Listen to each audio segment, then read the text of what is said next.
Listen, you're my friend. I noticed you haven't really been yourself recently. Yeah, I feel like something's up. How are you? Are you okay? Is there anything you want to talk about? I just want to know how you're feeling. And listen, even if you don't know what to say, I'm here to talk. No matter what you're going through, I just want you to know I'm here. I've got your back. When you want to talk, I'm here.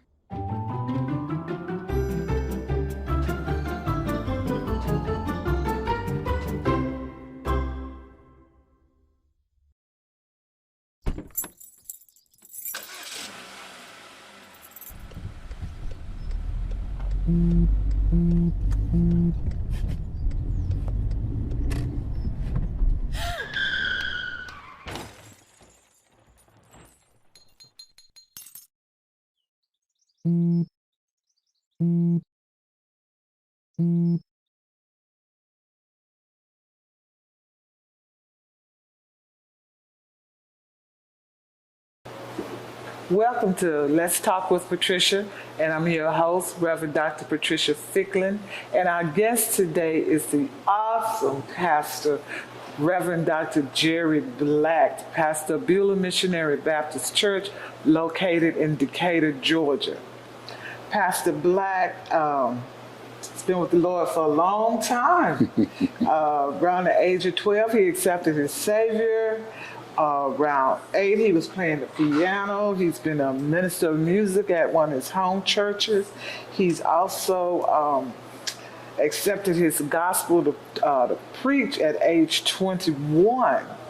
He's been pastoring for well over 45 years, they say. He's been at Beulah for 30. But today, he is the new recipient and being inducted into the Arkansas Black Hall of Fame. And we're going to celebrate him throughout the month of October doing that. But today he has stopped by to engage in a conversation about life after the loss of a loved one, specifically a spouse. So we're going to spend some time talking about that. But good morning. Good morning. How are you doing today? I'm doing fine, thank you. Great. I want to first of all thank you for taking time out of your schedule to come spend some time with us and to delve into this topic. Want to first go back and let's start with the beginning. First Lady Glenda Black, your first wife, who is now deceased. Yes. Let's talk about, how did you all meet? We met, it was a unique meeting because we met both in the field chopping cotton. Chopping cotton? Yes, in southwest Arkansas, which is right on the Arkansas-Missouri state line, 65 miles north of Memphis, Tennessee. Okay. And I saw her struggling with the road that she was on, which was full of weeds, and chopping cotton business was to labor to remove the weeds from the rows of cotton without cutting down the cotton. Okay. And she was having her difficulty and lagging behind the rest of us. And I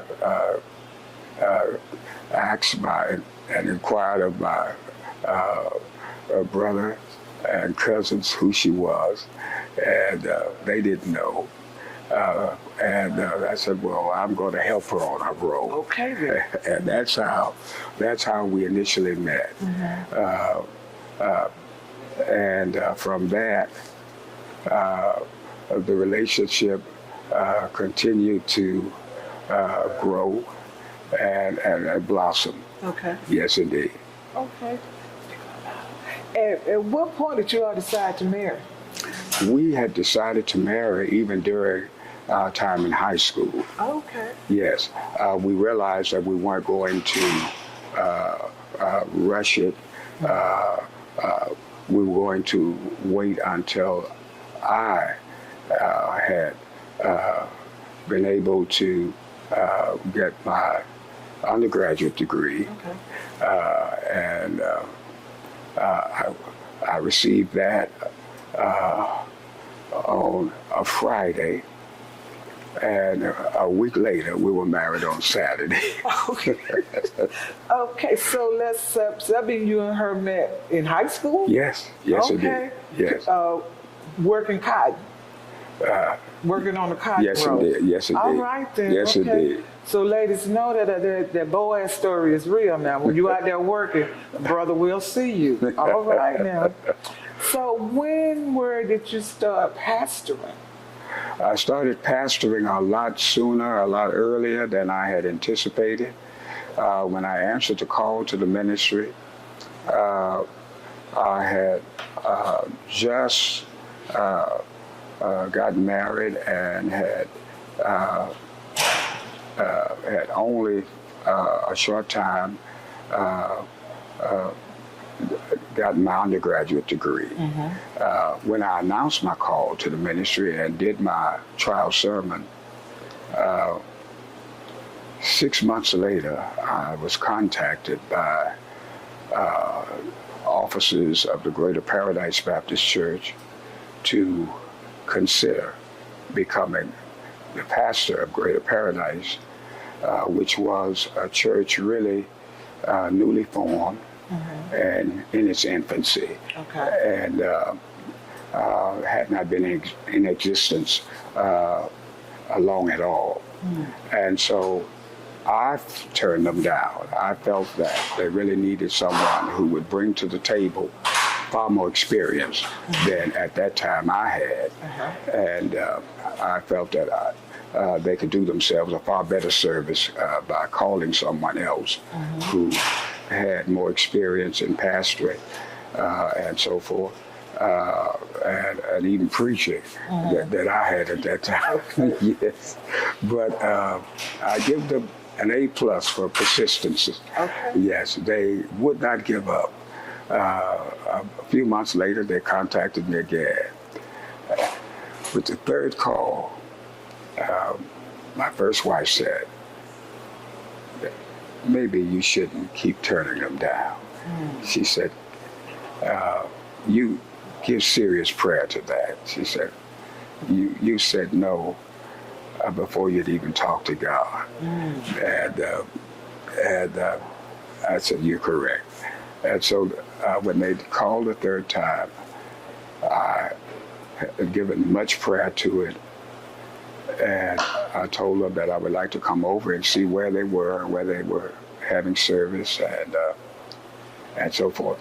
But to make a long story short, I accepted the pastorage of Greater Paradise Baptist Church. And nobody thought at that time that the church would become the thriving church that it became.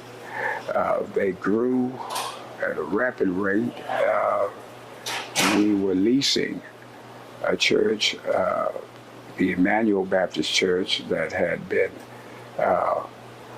formerly occupied by Emmanuel Baptist Church congregation and Reverend W.O. Lindsay.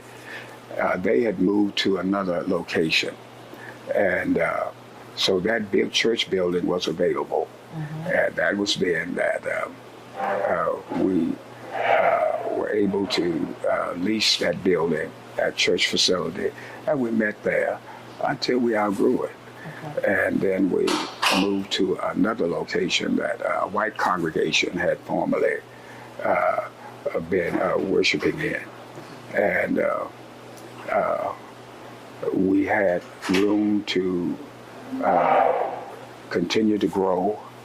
And the church had a balcony that just surrounded the interior of the church.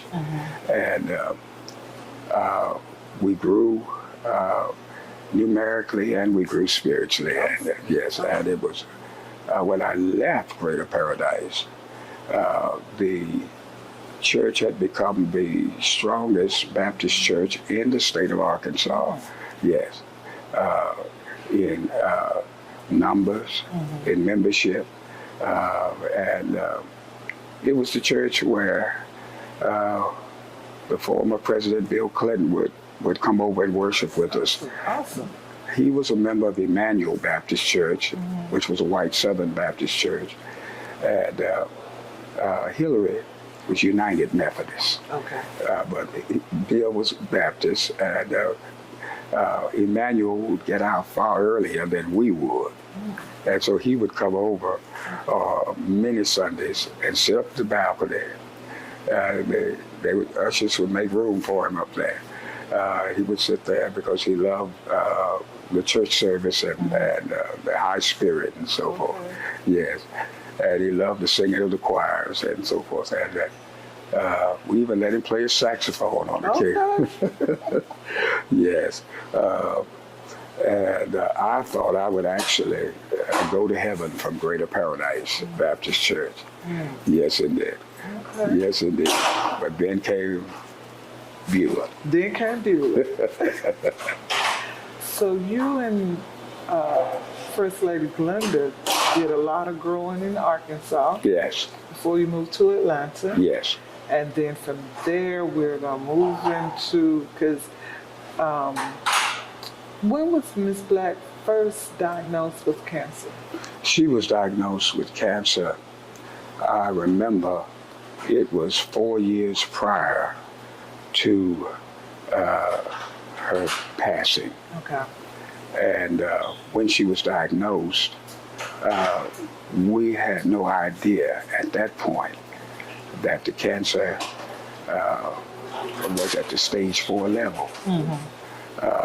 And had metastasized to various parts, other parts of the body, and so forth, which was a tremendous shock for both myself and the children and other loved ones of the family. She handled it incredibly well because she didn't want the children to see her just really torn to pieces over this. And she didn't want it to impact me any more than it certainly did. She had 2 surgical procedures. I took her to various cancer centers, one in Texas, Dallas, and then one in Chicago, because at that time we didn't have a Cancer Center of America in Atlanta. Okay.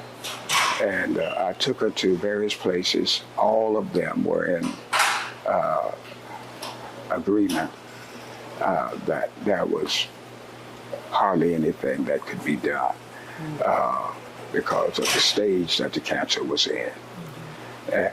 But it was a tremendous shock to all of us because she was so health conscious. She was the one who would get on me about being more concerned about my eating and also about exercising and so forth. And so I always believed that I would precede her. I would pass away long before she would. But God saw otherwise. Yes. Now, having kids, but we haven't talked about the children yet. Having children at this time, well, what were the ages at this time? Well, Tangi, our oldest rather, Tangi had reached adulthood and had a child of her own at that point. I'm trying to remember now the exact age that she was, but she wasn't a full-grown adult. Jerry Jr. was also a full-grown adult at that time and had married. And he and his wife, they had just young twins, young twin daughters. Erica and Terica were still, they were still at home.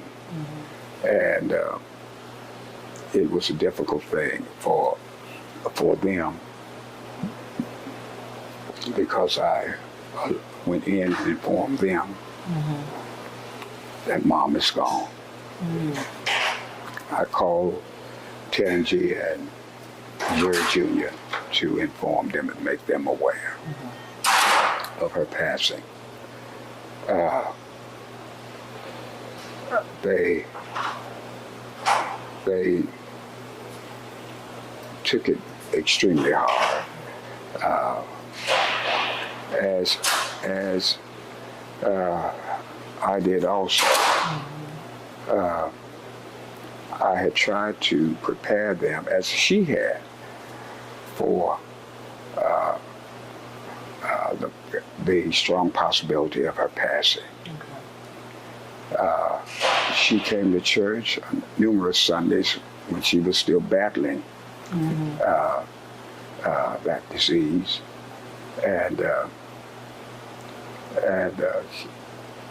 but she tried to prepare us for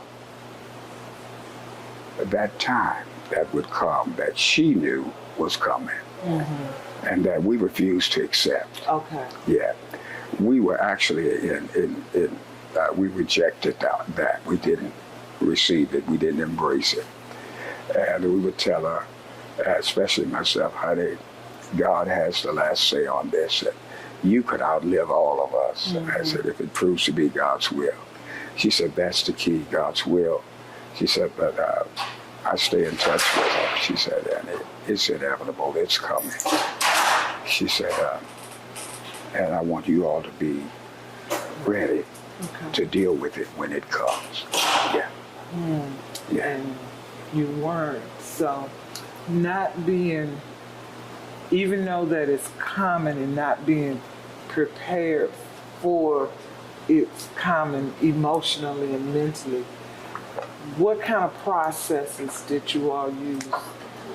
You use specifically, and then what to use with your children to help them through the transition period? One of the things that proved most helpful throughout that process,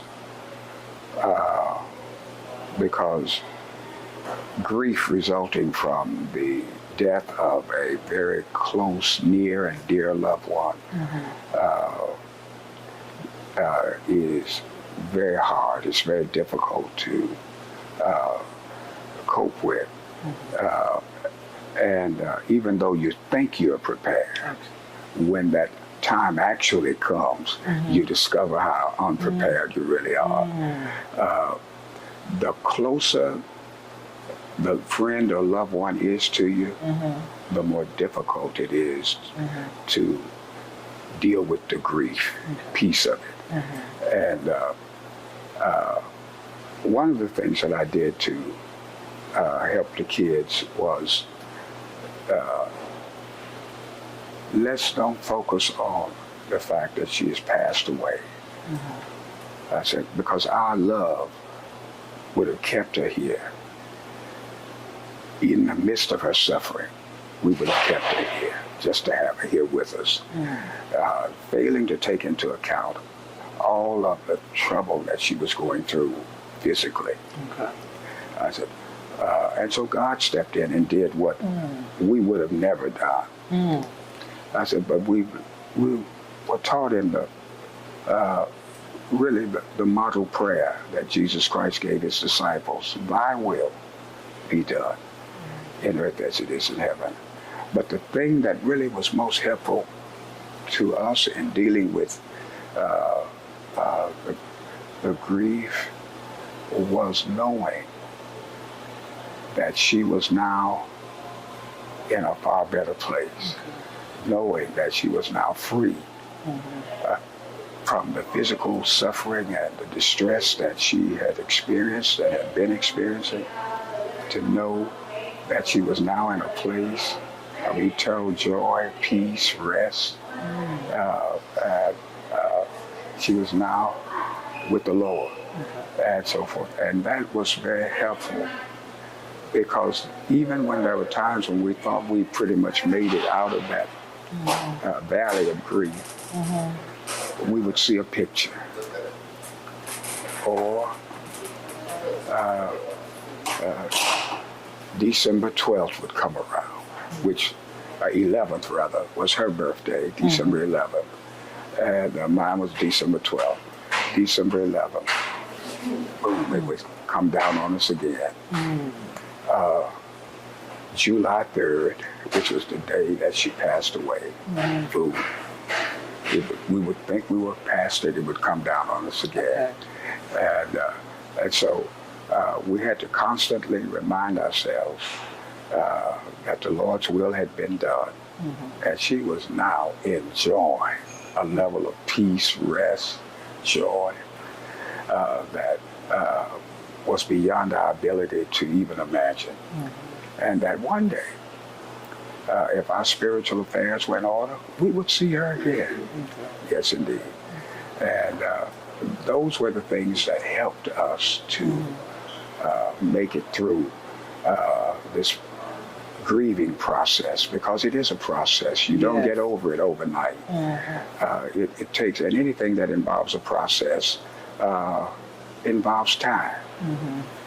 But we were able to deal with it.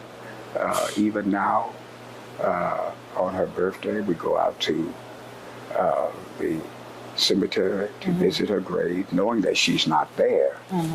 But we go out there to visit her grave and just honor of her memory and our love for her. And my present wife goes right with us. And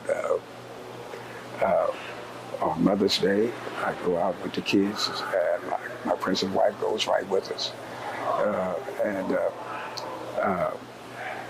But we have been able, and I can't leave out prayer, but we were able,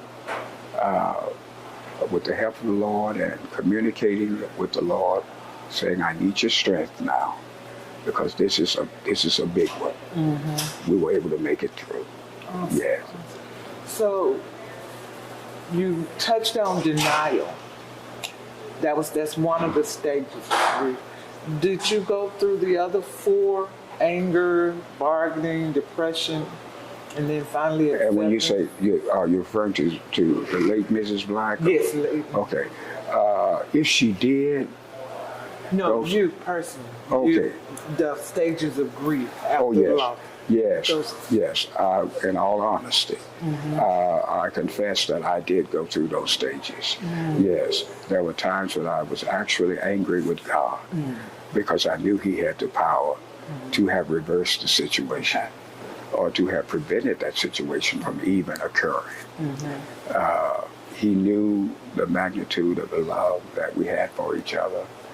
He knew that she was the mother of my 4 children. He knew that our relationship was one that was long-term. And so he knew really the quality of relationship that we had. And I was angry with him. I said, Lord, there are people who, marriages that I almost wish the other was gone. But it's the exact opposite with us. Why would you allow this to happen to us? So I did go through that stage of anger.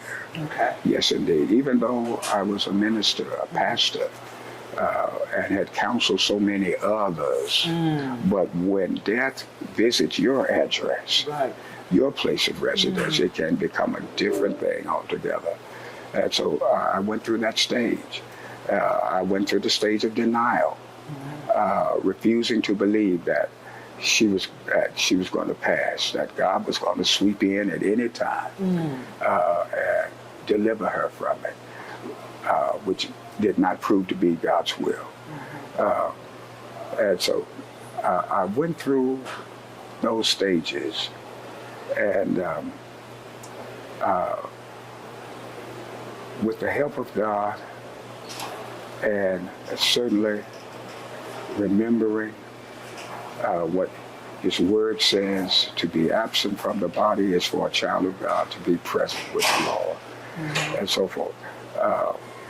and remembering that many of the things that I had shared with members in their times of tremendous grief, now I needed to apply to myself, and it was something that took time, but over time I became better able to deal with it,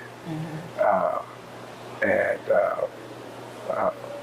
to this day I still remember our relationship, the quality of relationship that we had, and I have not lost my love for her, but God has helped me to make it through each of those stages that I know I would not have been as able to make it through, if able at all, had it not been for the help of God. Yes, indeed. What would you tell somebody who is at that point, that's angry with God and just have gotten stuck there and just can't move past? What are some words that you can give to them to help them in that process?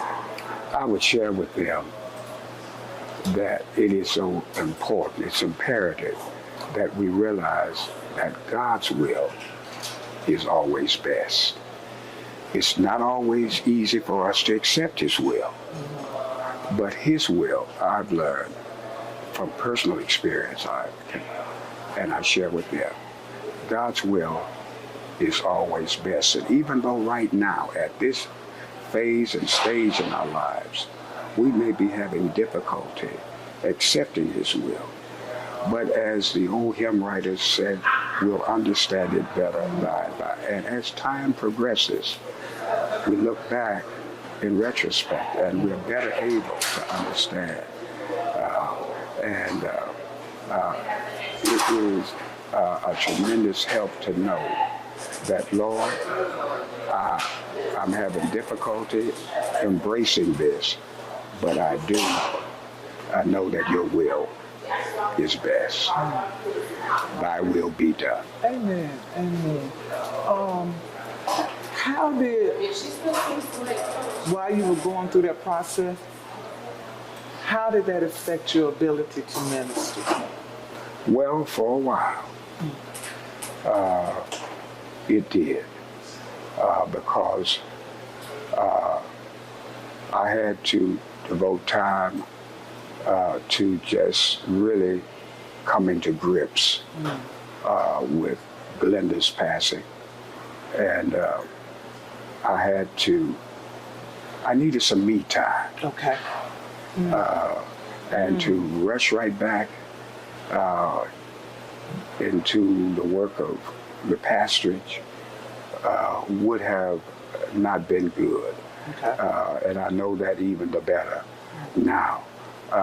And so I realized that I needed some time to really adjust to the fact that my wife had passed away, to come to grips with it, and also to be able to realize that I had made it to a level and to a point where I could function and so forth, because even ministers and pastors and even those who are extremely close to God, when we are hit with the passing of loved ones who are near and dear to us, it takes time.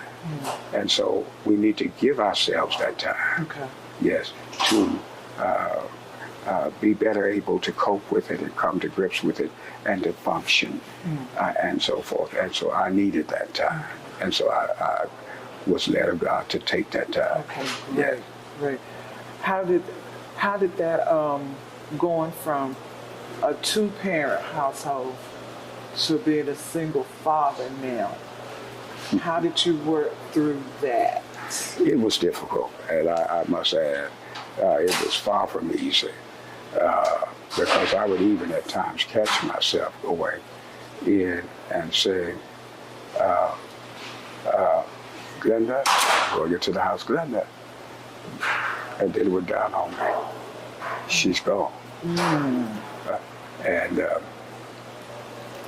it was difficult because we had been married for close to 33 years. Oh, wow. Okay. And for over 3 decades, we had been together as spouses. And so it was difficult. And I had to just really adjust to the fact that that special lady in my life was no longer there. Yeah, yeah. Couple more questions, and then we're going to take a break. All right. When you started dating, did you feel guilty? One thing that Glenda told me when she was approaching, and I didn't know at that time that she was getting so close to her passing, but she told me, she said, listen, she said, God has another chapter for you after me. He said, the Glenda chapter will come to an end. She said, but she said, that does not mean that God doesn't have a chapter after the Glenda chapter. He said, I want you to hear that and let that soak in. Okay. And so I would think about often what she had told me. And that she said, we've had a wonderful, wonderful life together. She said, but God has a chapter that's after the Glenda chapter. I thought I would never marry again, even though she told me that. And I remember vividly during my prayer and meditation period that the Lord told me, did I tell you that you would never marry again? And it was almost like it was you talking to me. I said, no, Lord, you didn't. He said, then why have you adopted this ideology and this thought pattern? Oh, wow. And I said, do you remember what Glenda told you? Okay. And he said, I was speaking through her then. And so I was able, now, one thing, I wanted to compare every one that I dated to Glenda. Okay. Yeah. And if they did things like Glenda did, if they measured up to Glenda and so forth. And the Lord helped me with that. He said, I didn't make but one Glenda. Okay. He said, so don't expect others that you will date to be another Glenda. Now the kids wanted me to date, surprisingly. Okay. They said, Daddy, now Jerry Jr. called a meeting with his sisters and said, Daddy needs somebody and in his life, and Mama would want him to.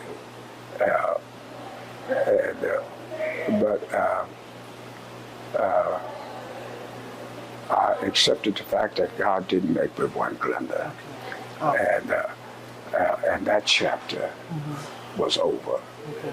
And so I came to accept that, and I was able to move on with a better sense of direction and a better perspective than I otherwise would have had. Yeah. Okay, great. Final question. Do you think you made a decision based on time or emotion to get involved in another relationship? Well, in all honesty, I knew time played a role in it because I wanted to make sure that I had made it out of the Glenda chapter. Okay. And if I had rushed into another relationship, then it could have been a really problematic because I would have entered that relationship too soon. Secondly, being a pastor, I didn't want to go into a relationship too quickly and marry too soon for people to say, that was probably going on. Oh. You know your people.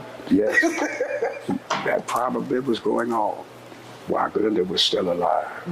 And so I let some years pass and so forth.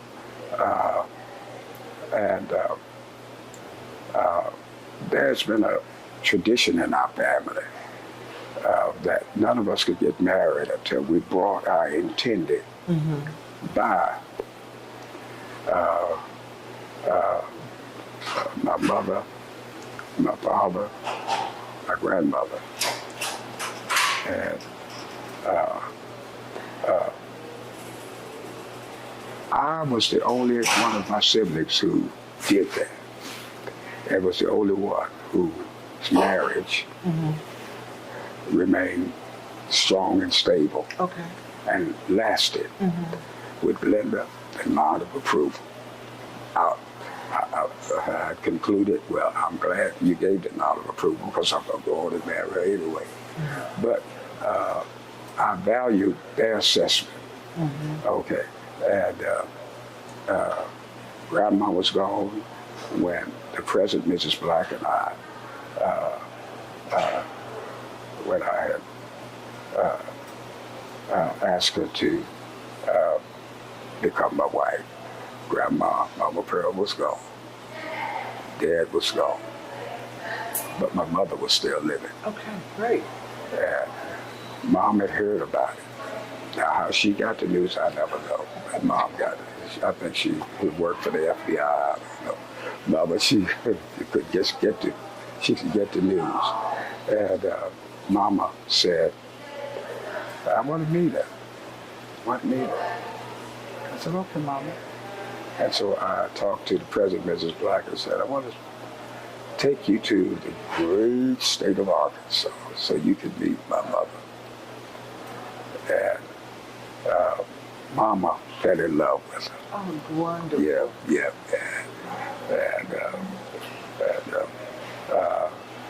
So it was something that I felt good about. And we now are over 10 years into the marriage, and it's still going strong. Amen. Yes, indeed. Yes, indeed. Yeah. And I thank God for it because I thought my life would end with Glenda. And God said no.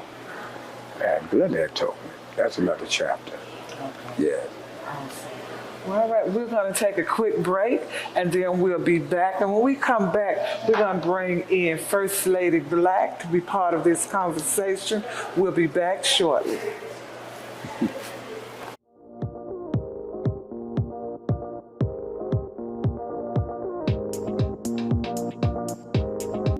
When it comes to making plans, you are the best.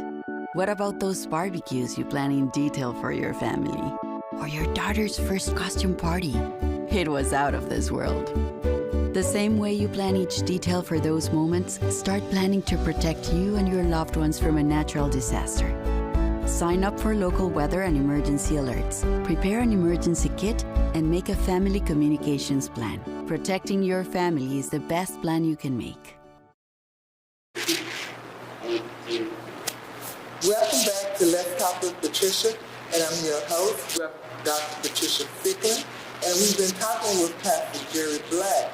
Now we've brought into the discussion First Lady Black, and we're going to be talking with her, and we're going to be continuing our discussion, Life After Loss. And welcome, Lady Black. Thank you. I'm so happy to be Great. And let's just do a little background on who First Lady is.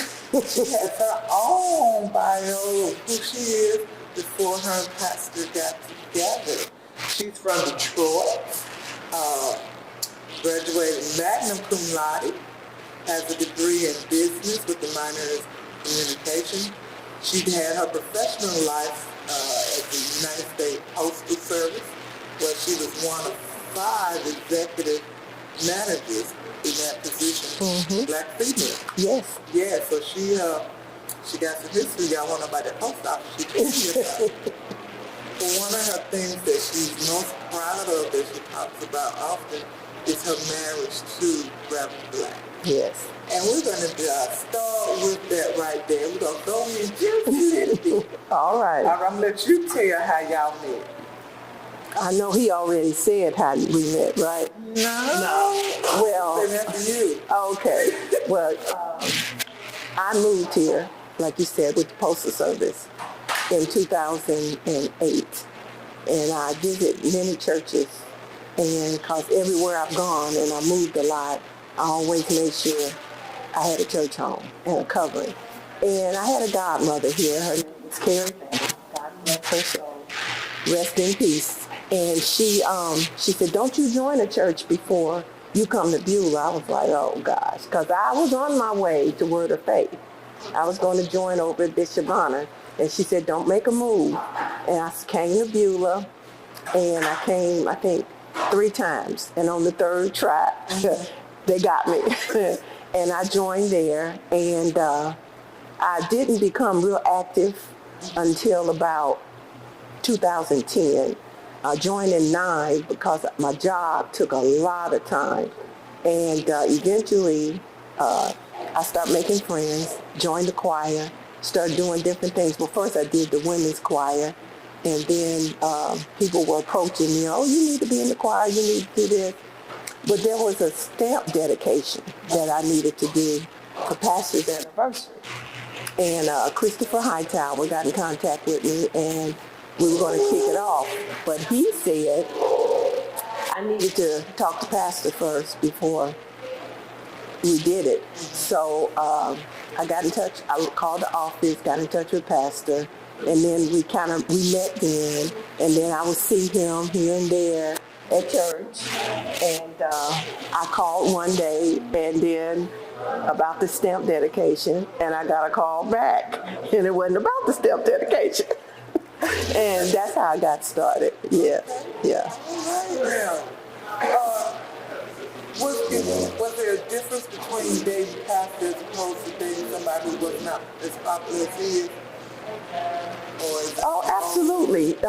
When you date someone that's very well known, a pastor, an actor, an athlete, any of those categories where someone is very well known, it is a big difference. You have to have discretion because people will define your relationship before it's really defined.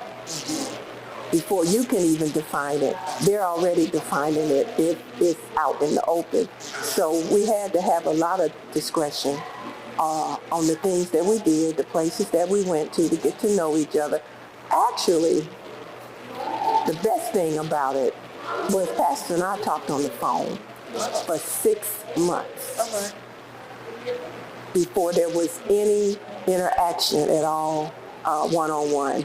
Before we went out to dinner, before we went to the movie, we got to know each other on the phone. We talked on the phone for 6 months, and by the time we had the interaction with one another, it was like we already knew each other. Yeah. Oh, thank you, Dave Pastor. How did you make the adjustment from being a member of Beulah to being someone pastoring the state? Well, actually, the dating part was not a transition because we were dating, and he just, a few months before we decided before the wedding, he announced it. So there was not a long period of dating. Now the engagement, it was 4 months. He announced it Super Bowl Sunday, 2014. We got married June 2014.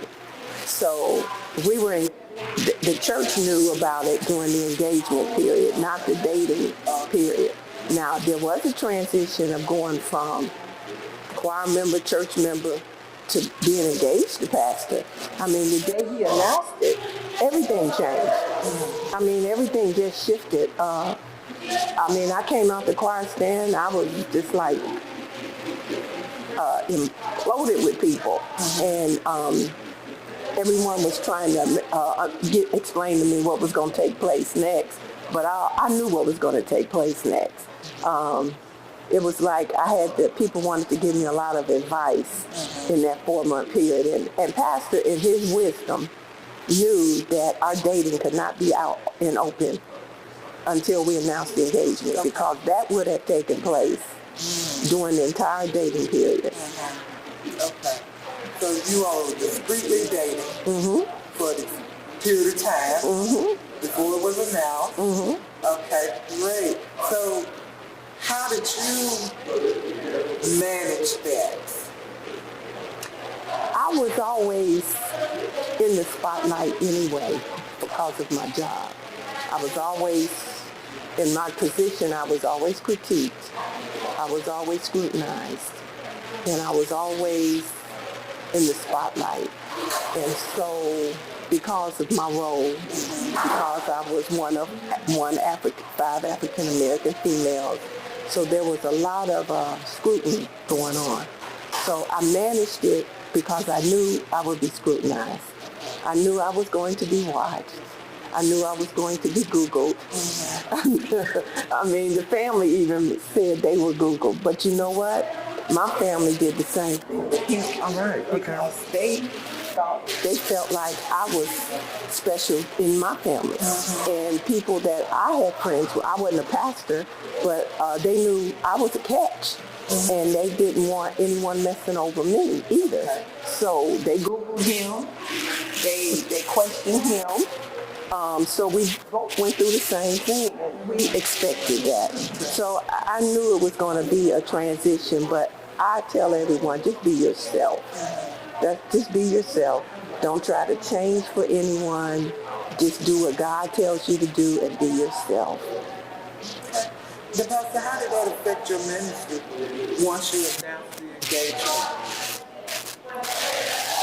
Well, there were those who, for the most part, the church family pretty much embraced it.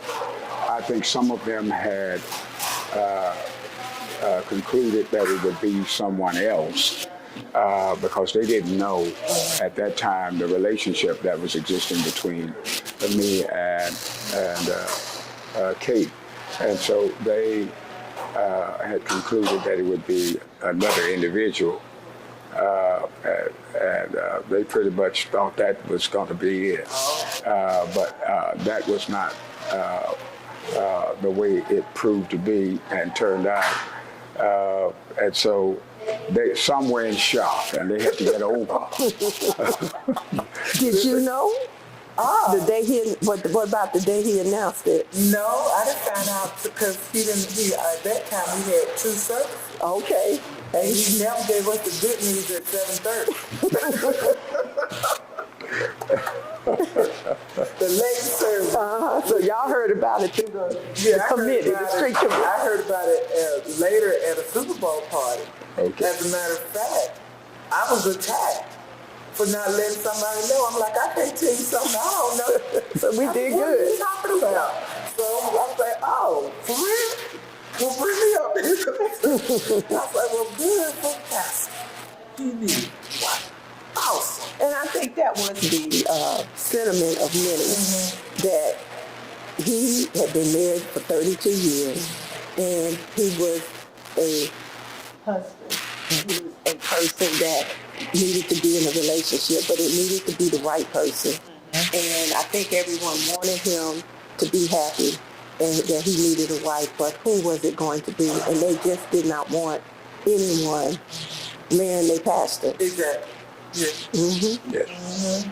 Yeah, and that's a big thing because you are responsible for him and he's responsible for us. So like any parent, we want to make sure, because all of us, he all our daddy, whether he wanted to be or not, but he is. We look for him for spiritual encouragement.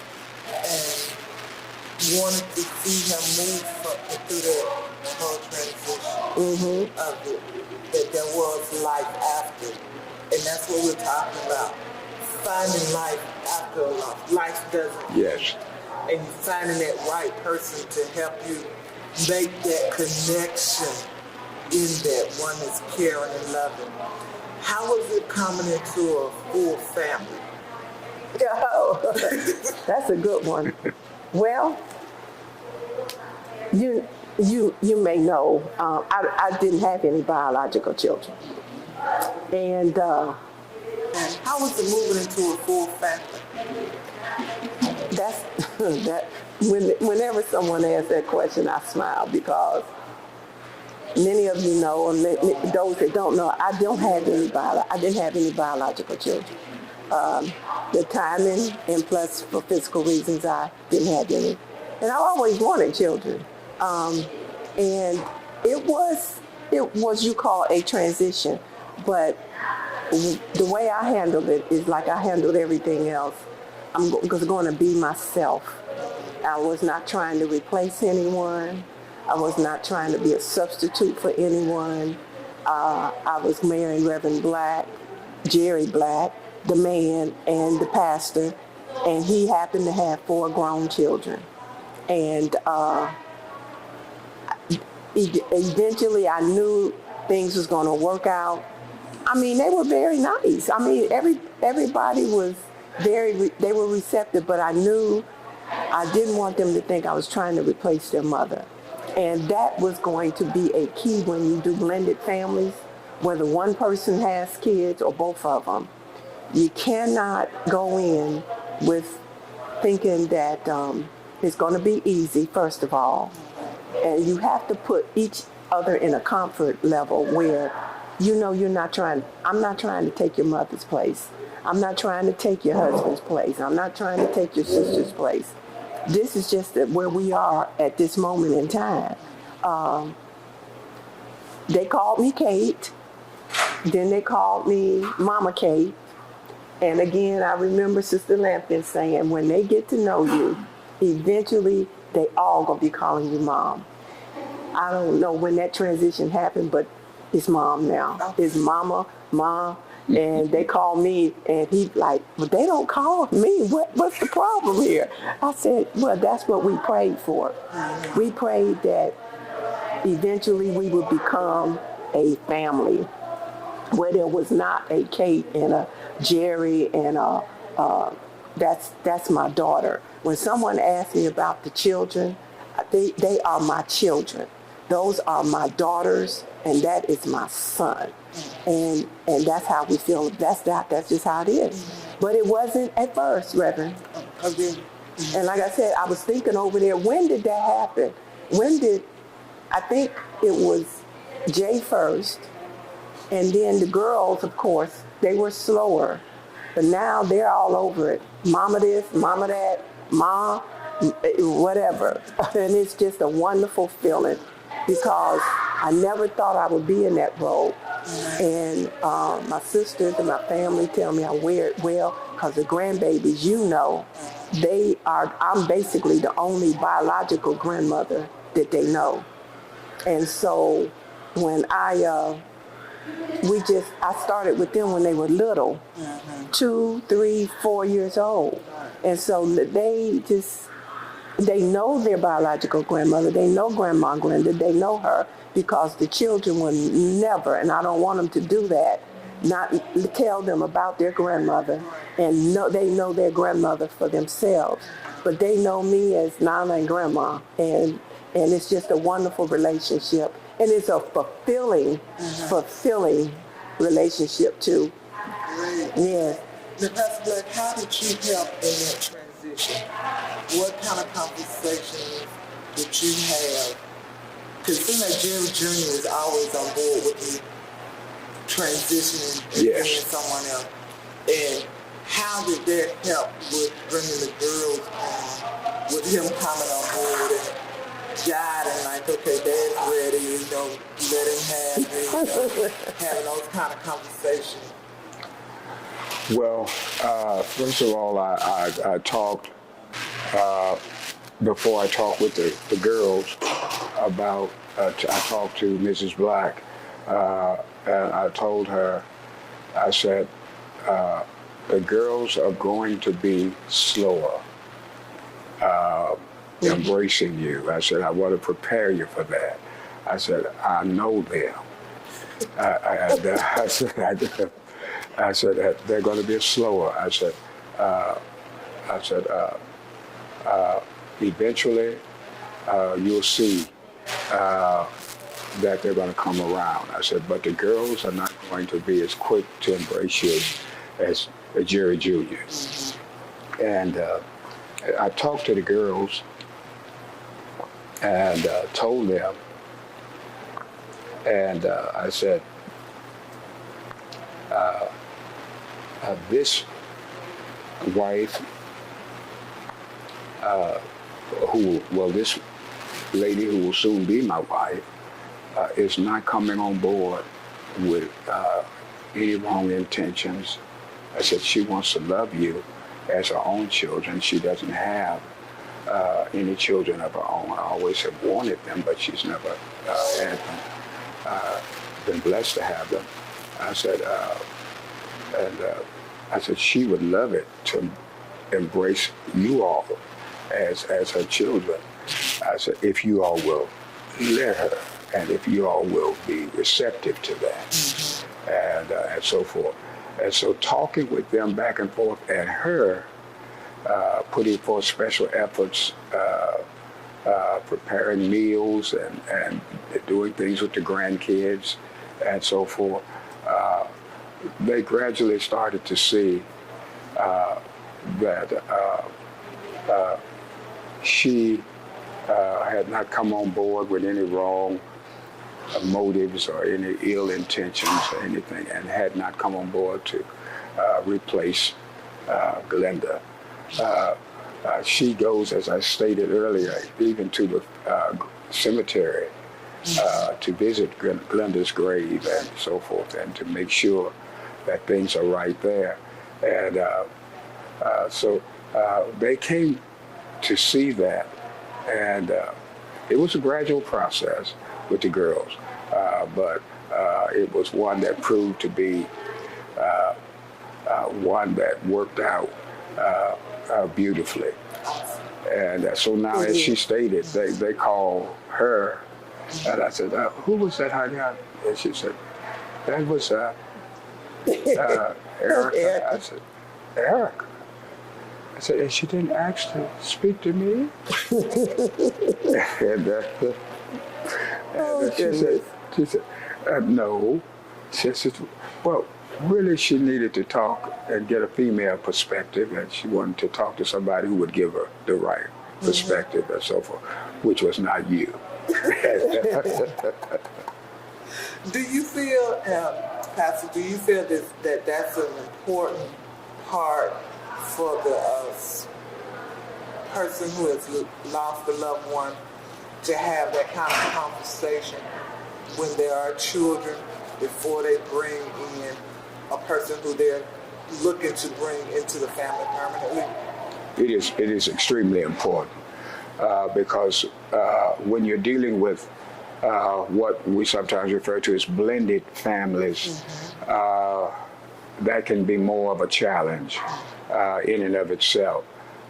So the more that can be shared with the parent concerning the individual who will be joining the family, who will be becoming the spouse, and so forth, the husband or the wife, after their former spouse has passed away, is important.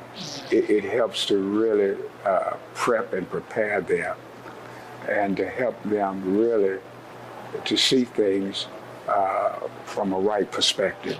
Yes, indeed. And time. Yes. Time, and you know, we are very impatient. We're impatient people. And time will help anything and all things. There was not going to be an instant. Right. instant relationship. There was not going to be an instant bond. And there had to be time. I had to get to know them, and they had to get to know me. And it all happens in God's time. We prayed, he prayed, I prayed, and eventually everything start coming together. But if you go into a relationship like this, in a blended families and expecting things to shift right away, you can't put a time on it. You can't put 3 months on it. Oh, it'll be 9 months. Oh, girl, give it a year. No, everybody's is different. Everybody's situation is different. Mine just happened to happen. It happened gradually, and now we're there. And we've been married for 9.5 years, going on 10 years. But can I tell you when it was just gradual. The different stages in the relationship too. Right. Trust, bonding, doing things together, communication. Everything just grew at a gradual pace. And that's something I was going to ask too, as to did you allow everybody to have their own emotional transition? Absolutely. Yes, most definitely. Whatever it was, whatever emotion, you never denied what they were feeling. Yes. Absolutely. Yes.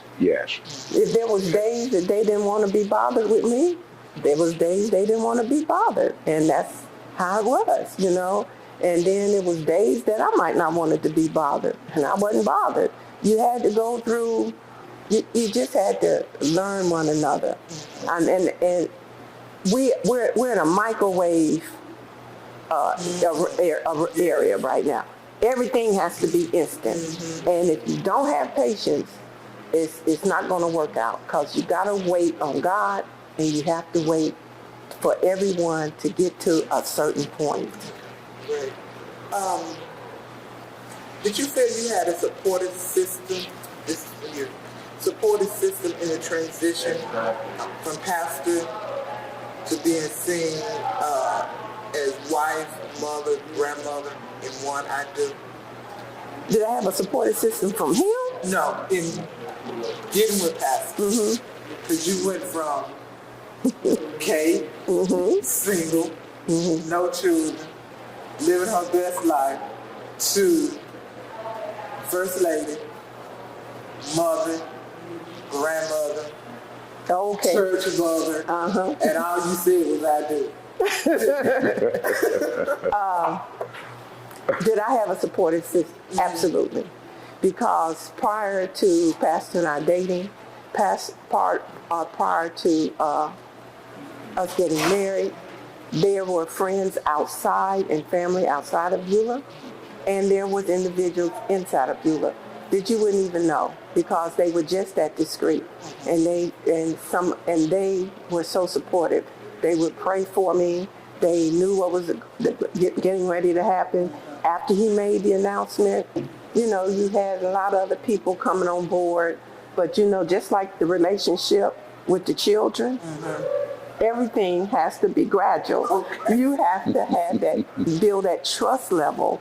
But I did have a supportive system, and I prayed. I prayed to God and said, okay, I need to know how to take care of him. He's a different individual. He's cut from a different cloth. You know that, Reverend Pat. And he has needs that someone else may not have. He has certain circumstances. And when someone came to me after we got married, well, Sister Black, what's going to be your ministry? Reverend Jerry D is my ministry. I do whatever it takes to get him where he's happy and healthy in that pulpit. If he's happy and healthy, the church is going to be happy and healthy. So that's my ministry right there. At any time, did you feel you were a substitute for the first Mrs. Black? And if so, did you share that with Pastor? I never felt, let me clarify that. I never felt that I was a substitute for the first Mrs. Black. Other people may have tried to make me feel that I was a substitute. But you have to be sure in yourself where you stand who you are, whose you are, and what you're about. And I knew that was going to happen, so I was prepared for it. Okay. But I know my worth, and I knew I had a career of my own before. I mean, you briefly went through my career, but I had a 36-year executive career with the Postal Service, and so I was my own woman, and so you can't make me feel like I'm a substitute. But I know that others tried to make me feel like that, but it was not successful, and I never had to share that with him because I never felt like that. Okay, great. As a couple, how challenging were you all's first few years? As a couple, How challenging was it? for me, in all honesty, I didn't find it challenging I didn't at all. That's awesome. Yeah, I think one of the challenges that I had was the fact that she was agreeing on where we were going to live, because she lived so far up north at that time, in a place called Beulah, Georgia. Tell all my business. And I didn't know, what in the world are you doing, Will?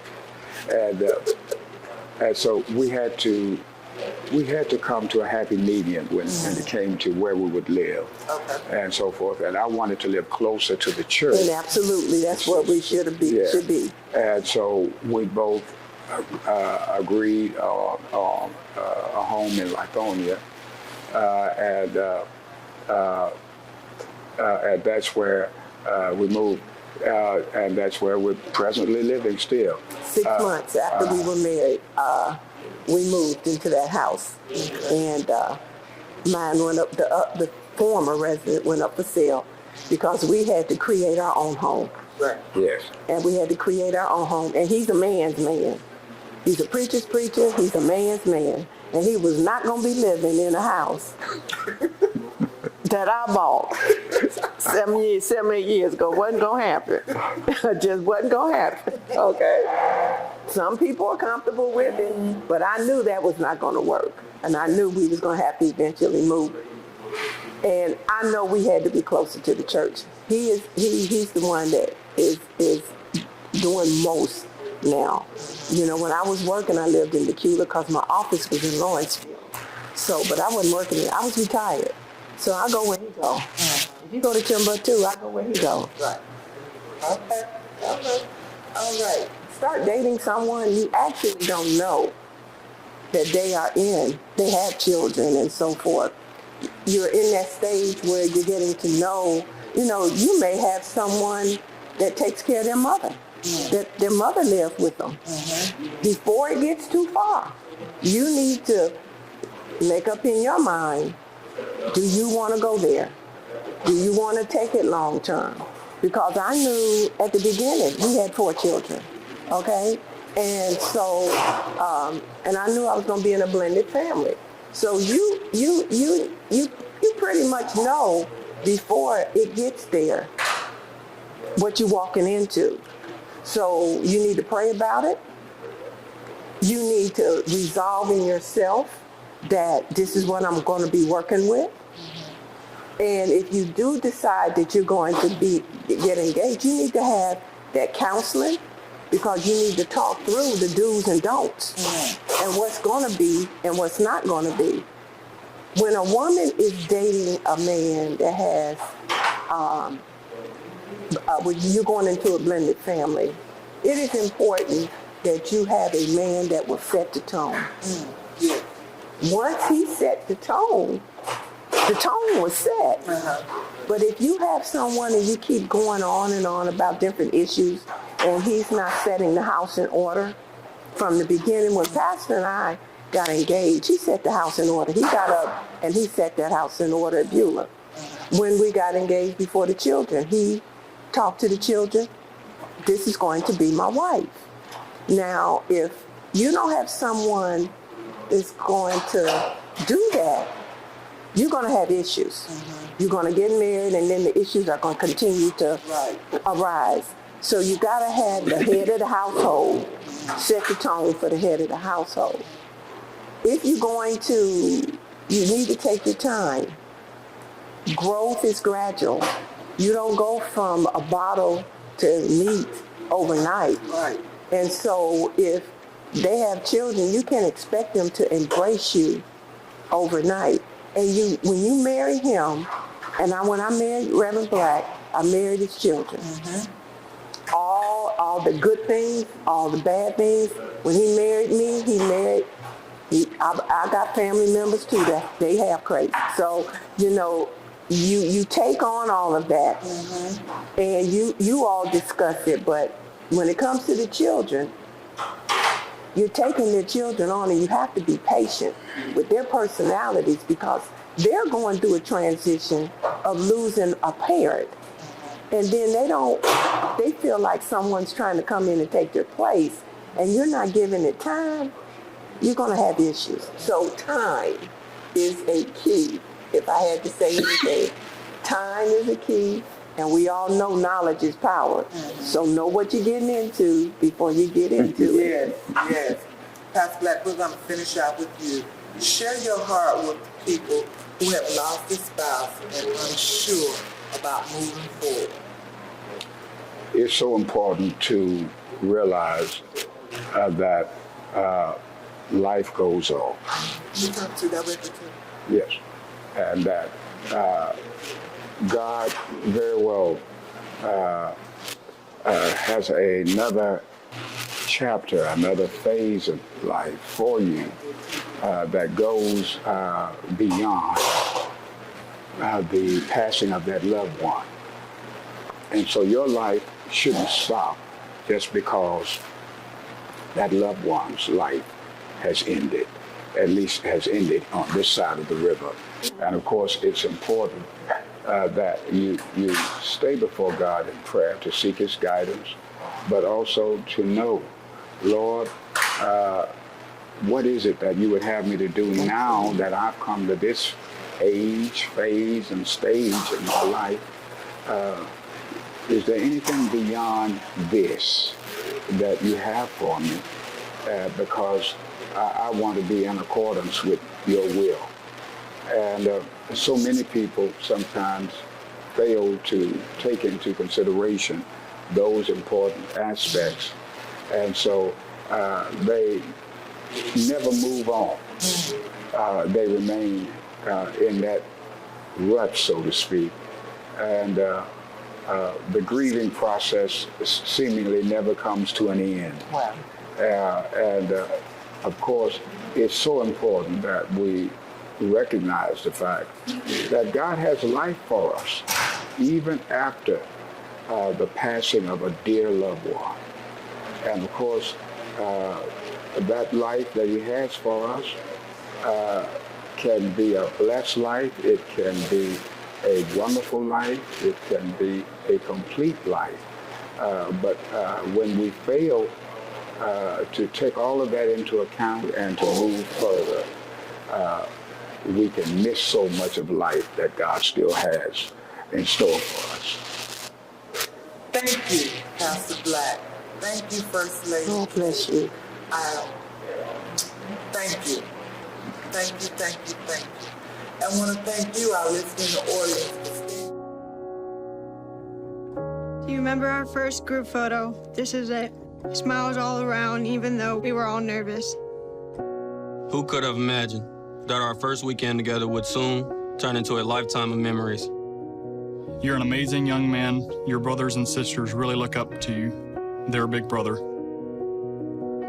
It's so cool to watch the adult that you've become, and you really have done as much for us as you think we've done for you. You know, it took 20 years, and I got my third child, who was 17 at the time. There's so many rewards in life. You coming into our home was one of the greatest rewards we could have ever had. I ain't never felt so much love before in my life.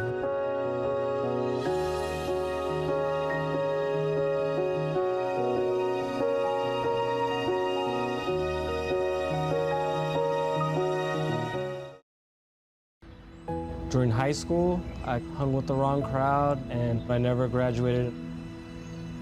I helped Santiago in many different ways, like all fathers do, because he always wanted to go to college. I felt a little embarrassed to come back to school, but eventually, once I came here, I knew that it's for a bigger goal. He was very dedicated, hardworking. He connected with his teachers, he connected with other students. That was one of the key reasons why he was able to keep forging ahead. It was amazing to see him graduate. This was one thing that meant so much to him, and of course, it meant so much to us too. With the help of my father and having my son, that was all the motivation that I needed. That support is everything.